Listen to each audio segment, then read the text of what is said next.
You notice how many storm references there were in the songs this morning? Isn't there?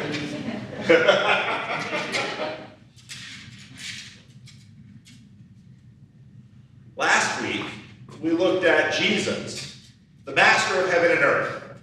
He disrupts the Galilean status quo kingdom. He draws a crowd, but suffers from no audience capture. He stills the storm. He delivers the man from Legion and sends him back to the Gentiles to be a witness of God's grace. The disciples were terrified of Jesus. The people who lost their pigs down into the Sea of Galilee were terrified of Jesus. Last week, Jesus was large and frightening. But there are a few terrors that grip parents like the loss of a child. When Jesus had again crossed over by boat to the other side of the sea, a large crowd gathered around him while he was by the sea. In other words, rumors came he's coming back, and they come out of the cities and town by drove, just waiting. What's he going to do now? Is he going to heal someone? Is he going to say something? Jesus is the center of attention. Then one of the synagogue leaders named Jairus came, and when he saw Jesus, he fell at his feet. He pleaded earnestly with him. My little daughter is dying. Please come and put your hands on her so she will be healed and live.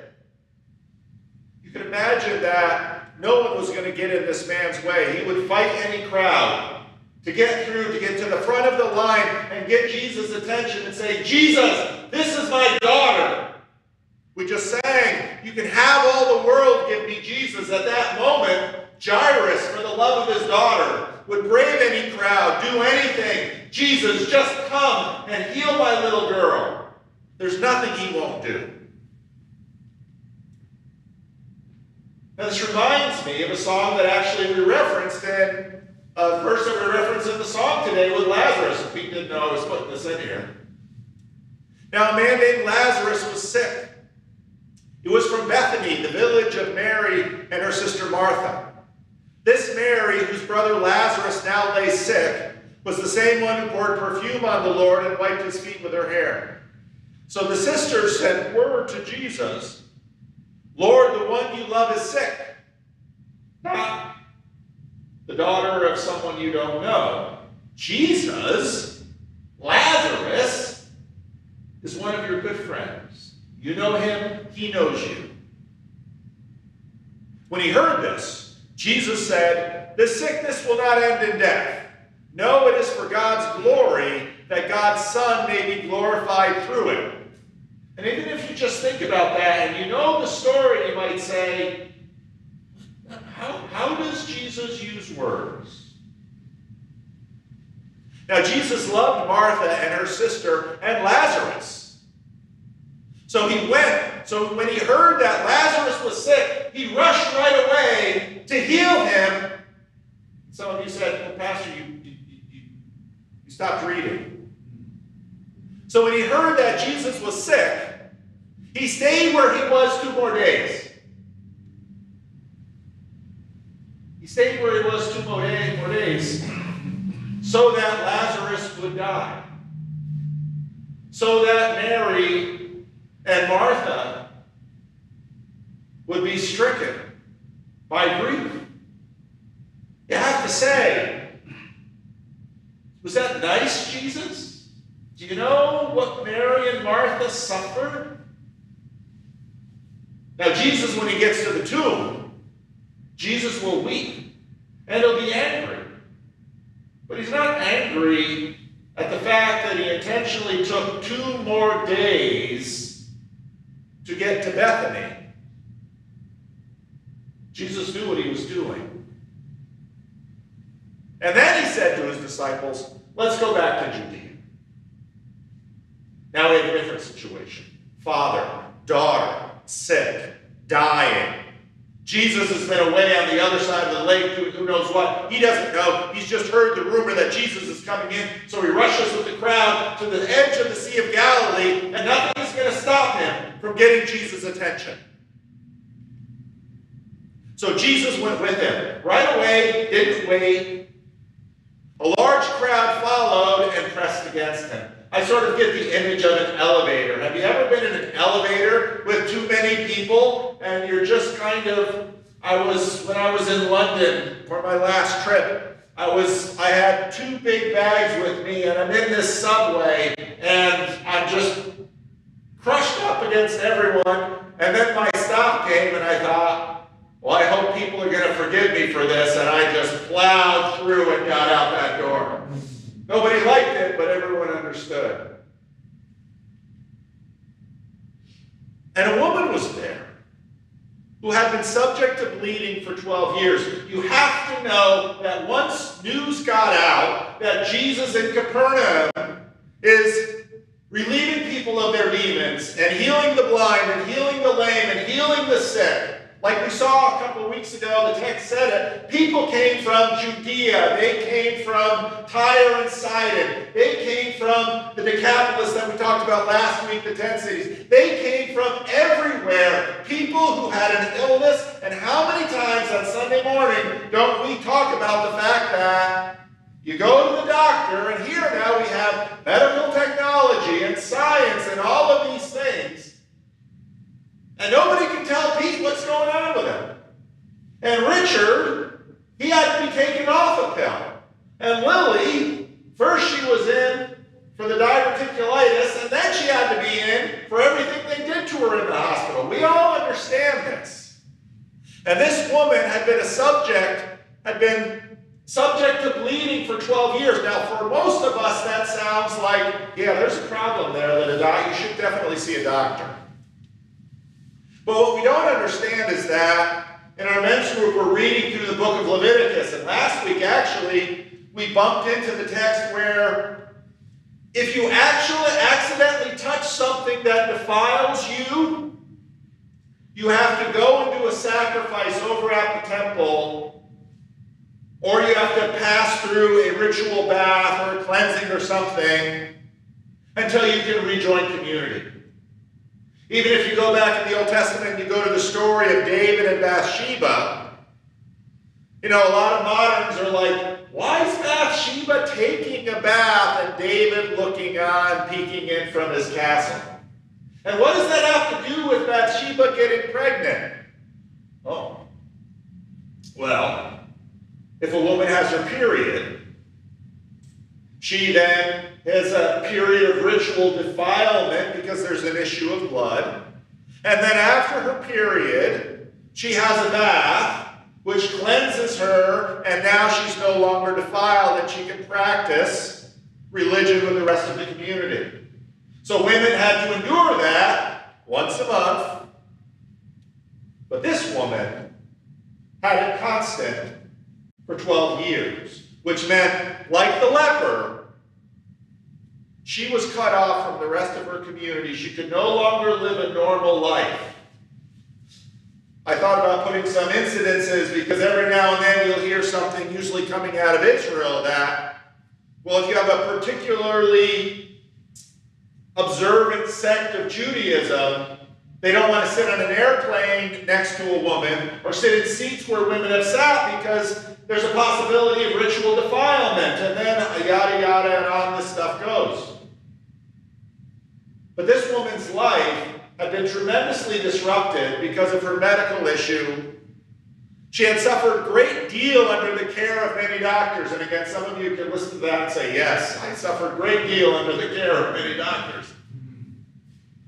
And spent all that she had. And some of you will say, yes, I went to the doctor and I spent all that I had. Yet instead of getting better, she grew worse. And when she heard about Jesus, she came up behind him in the crowd. Think about that subway. Think about first Jairus makes his way through the crowd. He's a man, he's got more strength. This woman has probably been avoiding crowds because she's going to defile everyone she touches. But at this point, she doesn't care. She's probably from a different town. She makes her way through the crowd, trying to get to the front, and she touches his cloak. because she thought, if I just touch his clothes, I will be healed. Now, where on earth she got that idea? Actually, in some ways, maybe she got it from the book of Leviticus, because, of course, if someone just touches her clothes, they are defiled. And what they've seen from Jesus is that he's sort of like that sacrificial altar. He's sort of like the fire on the altar that the animal goes into, and the animal is destroyed. But maybe with Jesus, this whole defilement thing works in reverse. So maybe if she could just touch his clothes, somehow, some way, her life will change. And so she works in through the crowd, and she just gets close enough and touch. Immediately, her bleeding stopped. And she felt in her body that she was freed from her suffering. But she's still in the middle of the crowd, so she's probably just backing away. At once, Jesus realized that power had gone out from him. Now, this is an incredible study, if you like theological terms, in the complexity of consciousness in Christology. Because Jesus heals this woman, and now we don't know if Jesus is, because we've seen before, this will not end in death. She's asleep. We'll see Jesus use words in these ways. But he seemingly, sincerely says, power's gone out of him, unwittingly. He turned around in the crowd and said, who touched my clothes? And now the disciples are like, what? What do you mean, who? I mean, everyone's touching everyone right here. You see people crowding around you, his disciples answered, and yet you ask, who touched me? Now think of it from the woman's point of view. She made the trip all the way there, and she sees the big crowd around him, so she's going to work her way through and touch. And now she has the same experience that the disciples had last week, that the members of the town who owned the pigs had last week, that if this man is so powerful that even just touching his garment can cure something that he doesn't even know about, that has been plaguing me for 10 years, if he turns and says, you picked a miracle out of my pocket, what's he going to do to me? How angry is he going to be? I didn't even ask. I didn't say, Jesus, mind if I... No. Jesus, I need it. No. She just took it. She just took it. Jesus could be really angry. And if a kind Jesus can still a storm and drive pigs down a bank or heal the sick and do any of these things, what could an angry Jesus do? But Jesus, looking around to see who had done it, then the woman, knowing that what had happened to her, came and fell at his feet. Remember just a minute ago, Jairus was falling at his feet. Now she falls at his feet, and she's trembling with fear because on one hand she knows she's caught. She had her hand in his miracle pocket. What's he going to do? And told him the whole truth. And he said to her, daughter. Now this woman could very well have been older than him. Daughter, your faith has healed you.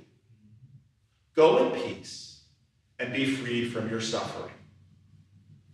This is one of my favorite stories in the Bible because it shows Jesus' power and it shows his love.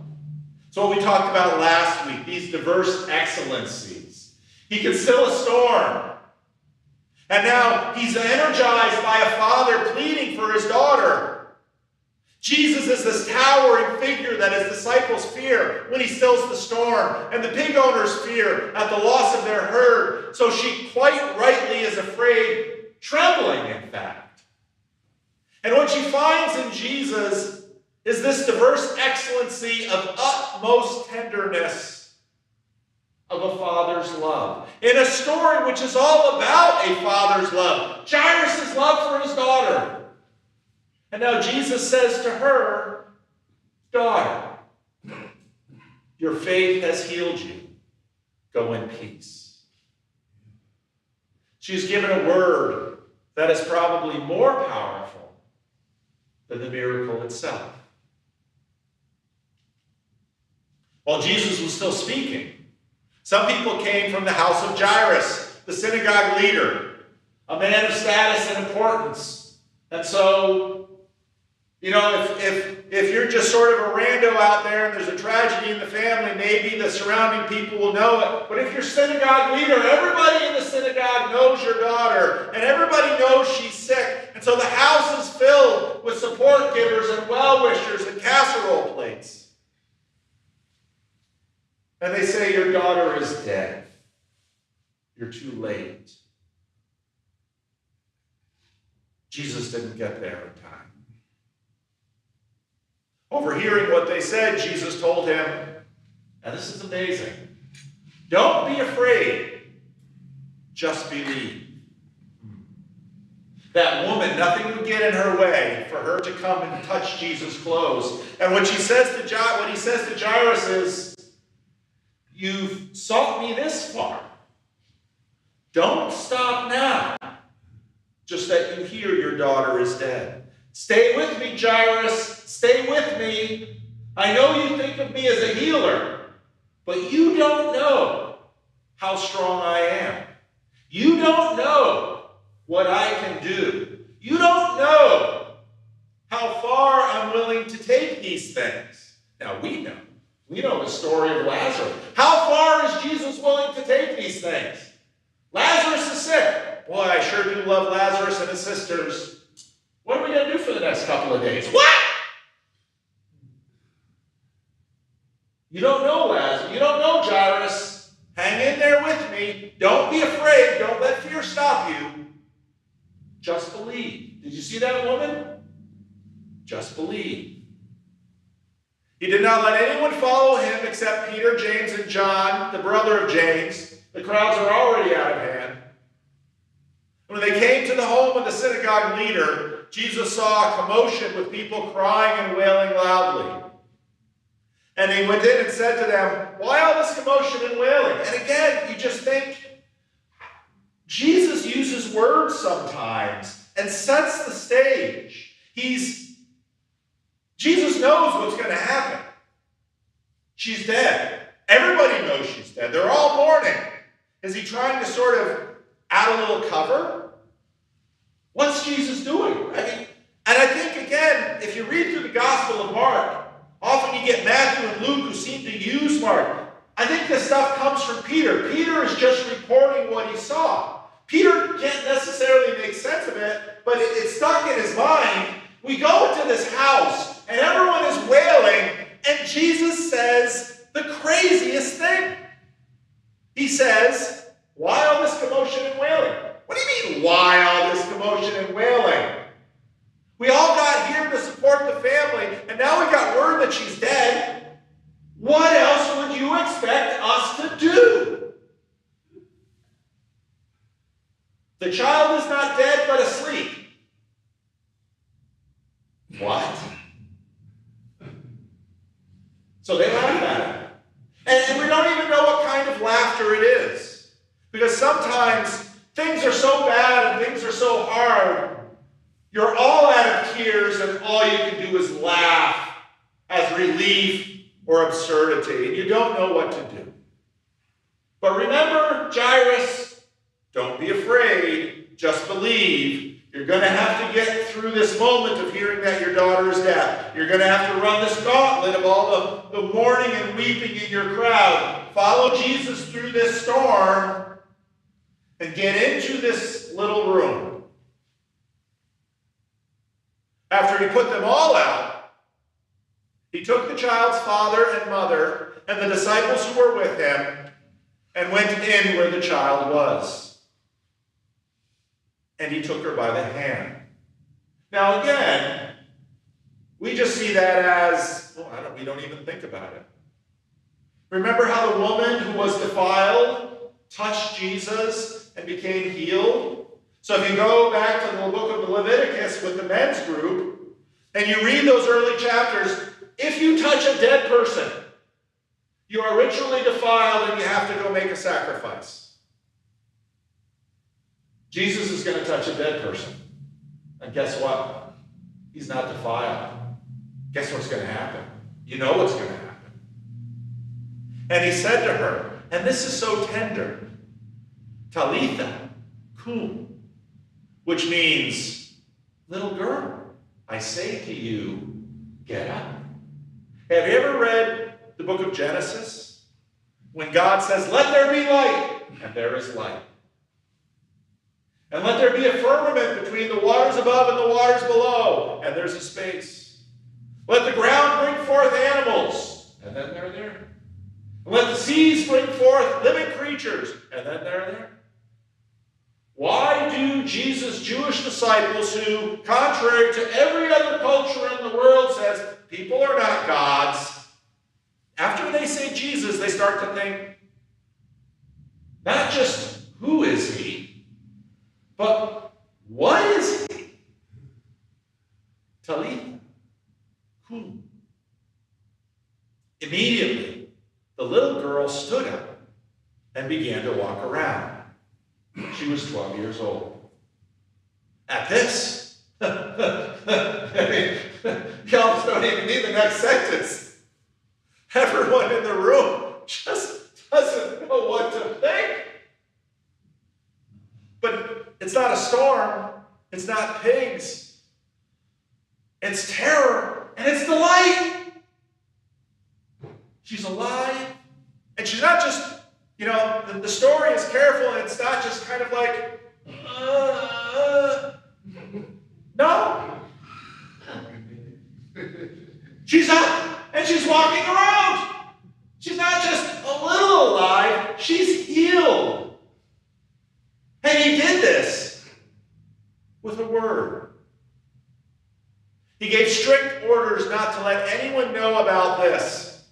And every time I read that, I think, so did you tell them she was asleep just to kind of keep a little cover? Because I tell you, when she walks out of that room, the parents and the disciples are not going to be alone in their astonishment. Trust me.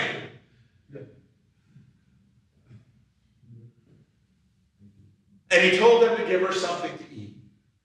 If you go to death and back again, I'm sure you pick up an appetite. But again, it's another sign of, if you're really sick, I don't want anything to eat. Hey, let's eat. She's restored. She's a 12-year-old girl.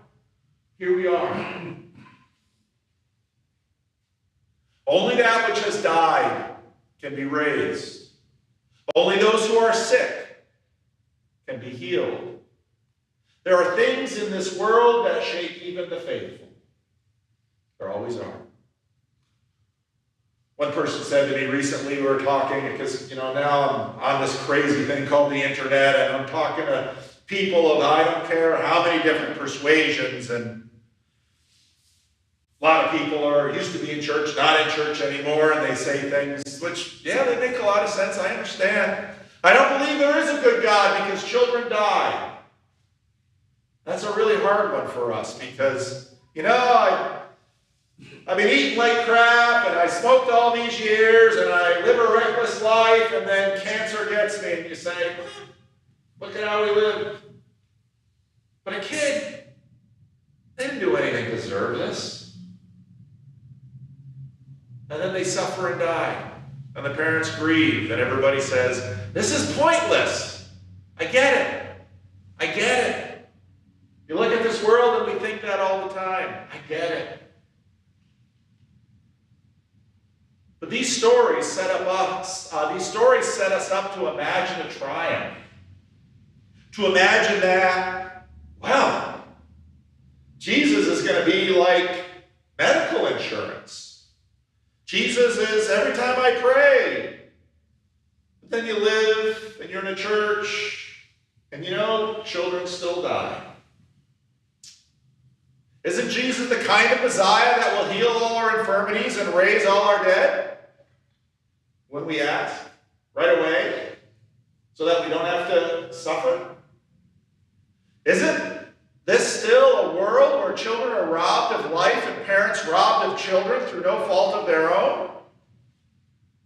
You see, if Jesus is just someone who fixes problems, the problems we feel, the problems that pinch, the problems that destroy us, well, he's one kind of Savior.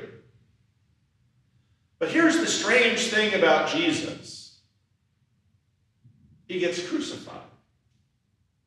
And if you read the stories, it seems he could have avoided it. In fact, his disciples know this. They're not terribly smart.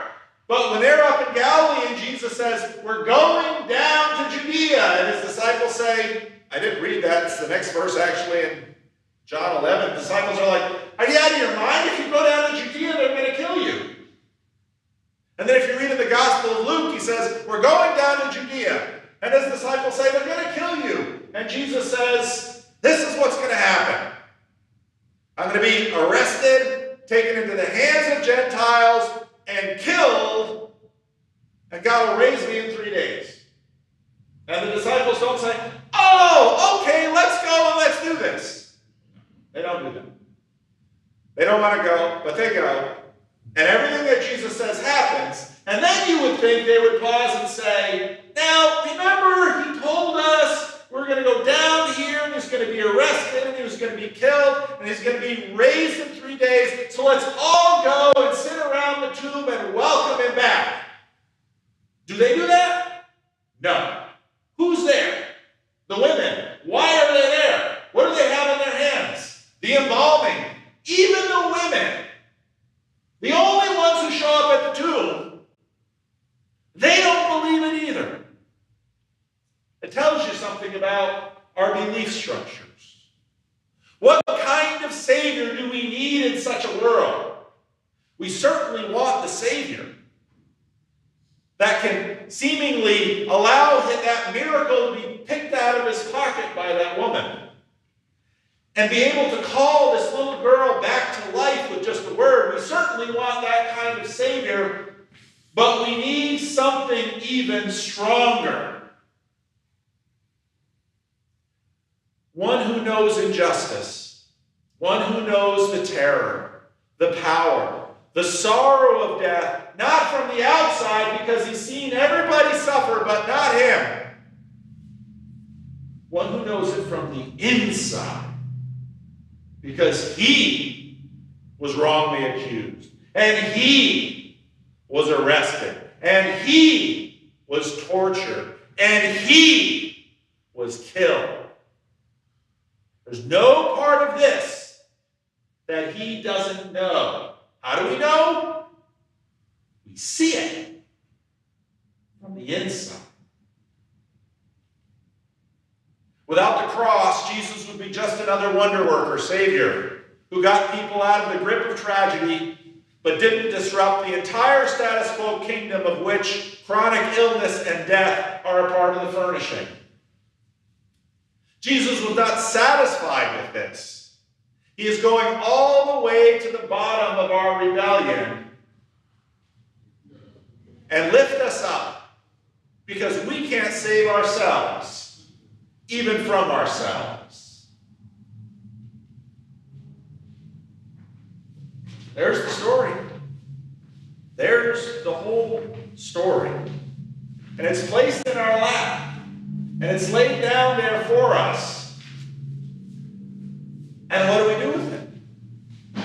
So Jesus tells his disciples, says, look, we're going down to Jerusalem. I'm going to be delivered into the hands of Gentiles.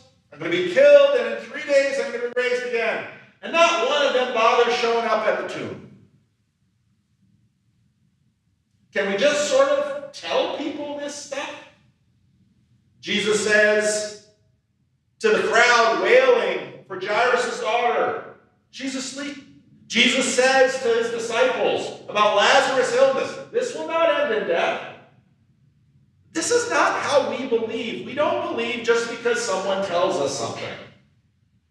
It has to get in deeper. And so Jesus goes all the way to the cross.